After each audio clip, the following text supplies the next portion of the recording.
All right, so here is how I do a regular maintenance feed for our sourdough starter. Here's our starter that we feed. This is the container that I keep the scraps of sourdough in, and I just pop that in the fridge.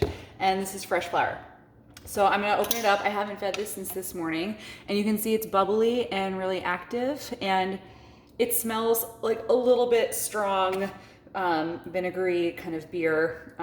It needs to be fed.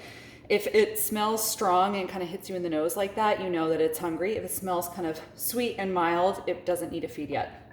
So I'm gonna dump out almost all of this into the discard container. And the texture is kind of like a thick pancake batter. Some people make their starters more liquidy or more dense. It's kind of just a preference. So I have probably like a tablespoon left, and I'm just gonna scrape it down the bottom of the jar. So I'm just using a scale right now, but we never do this by weight anymore. Once you do it enough, you're just gonna know it by sight.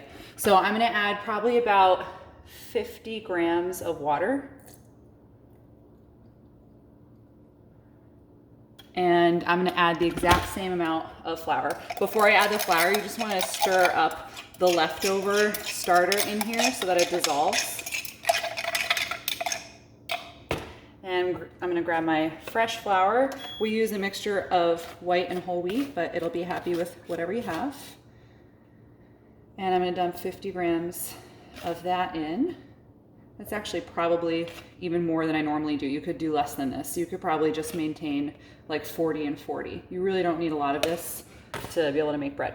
And then you're gonna mix it up. Gonna scrape down the sides. Get it all in there. Scrape your spoon off or whatever you're using. I like using a butter knife. I don't know why, just pretty easy. And that is literally it. So we do that in the morning and the evening if we know we're gonna be baking bread. If we're not gonna be baking bread for a couple of days, we do it just once a day. It's really fine. It doesn't die. It'll be fine.